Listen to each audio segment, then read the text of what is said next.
అదే RTV app వార్తల్ని క్షణాల్లో చదివే అవకాశం ఉంటుంది. ఒక న్యూస్ పేపర్, ఒక టెలివిజన్ ఛానల్ మీ చేతుల్లో ఎప్పుడూ ఉంటాయి. I represent all the women in Konaseema, not only doctors. అందరినీ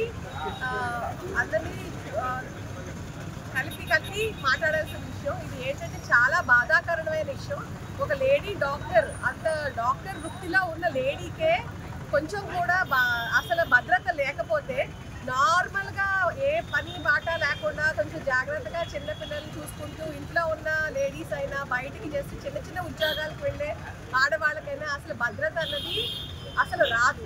సో మనం యాజ్ అందరూ లేడీస్ని కూడా కలిసి వాళ్ళందరికీ భద్రత కోసం చేస్తున్నాం ఈ ర్యాలీ. ఓన్లీ ఒక డాక్టర్ కోసం కాదు, అది సమాజంలో అందరూ తెలుసుకోవాల్సిన విషయం. ఏంటంటే ఇది మొత్తం అందరు మహిళలకి సంబంధించిన విషయం. ఒక లేడీ డాక్టర్కే లేని భద్రత మామూలు మహిళలకు ఉండదు. ఈ ర్యాలీ అన్నది మేము చేస్తుంది ఒక రోజు చేస్తున్నాం. 24 గంటలు ర్యాలీ, 24 గంటలు ఓపీ మానేసి కూర్చున్నంత మాత్రం జనాల్లో భయం రాదు. గతంలో జరిగిన అమానుషుల సంఘటనకి నిరసనగా ఈరోజు ఐఎంఏ కోనసీమ ఆధ్వర్యంలో నిరసన ర్యాలీ నిర్వహిస్తున్నాం గడియార స్తంభం దగ్గర. ఈరోజు 24 గంటలు ఓపీ సేవలు, అత్యవసర సేవలు నిలిపివేయబడుతున్నాయి. అత్యవసర సేవలు ఉన్న మట్టుకే చేస్తాము. నాన్ ఎసెన్షియల్ సర్వీసెస్, ఓపీ సేవలు నిలిపివేయబడుతున్నాయి.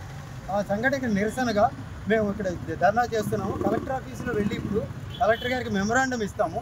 ఇలాంటి సంఘటనలు జరగకుండా దేశం అంతా కూడా నిరసన ప్రదర్శనలు జరుగుతున్నాయి.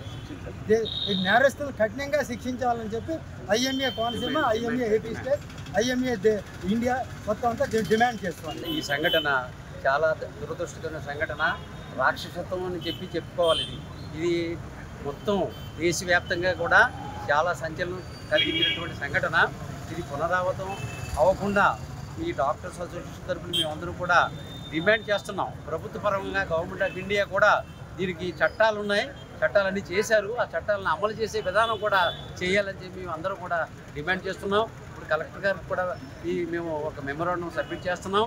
మా డాక్టర్స్ అందరూ సంఘం ఎవరికి జరిగినా కూడా ఇది చాలా రాష్ట్రత్వం అని చెప్పేసి దీన్ని తీవ్రంగా ఖండిస్తున్నాం. నుంచి ఒక లేడీ డాక్టర్ గారికి జరిగింది అన్నట్టుగా భావించకుండా ఇది సమాజంలో జరిగినట్టు అన్యాయం. సమాజం అంతా కలిసి ముందుకొచ్చి ఈ రకమైన సమస్యలు ఎలాగ ఎదుర్కోవాలని సమాజాన్ని మేల్కొల్పడానికి ఈరోజు డాక్టర్లు మానేసి ముందుకొచ్చి సమాజాన్ని జాగ్రత్తపరచడానికి చేస్తున్నటువంటి కార్యక్రమం. అందరూ సమాజం అంతా పాల్గొని దీన్ని విజయవంతం చేయాలని, దీని సమస్యకి పరిష్కారం పాల్గొనాలని మా కోరిక. మరిన్ని వీడియోస్ కోసం ఛానల్ ని సబ్స్క్రైబ్ చేయండి. లేటెస్ట్ అప్డేట్స్ కోసం వాట్సాప్ ఛానల్ ని ఫాలో చేయండి. అండ్ లింక్ డిస్క్రిప్షన్ లో ఉంది.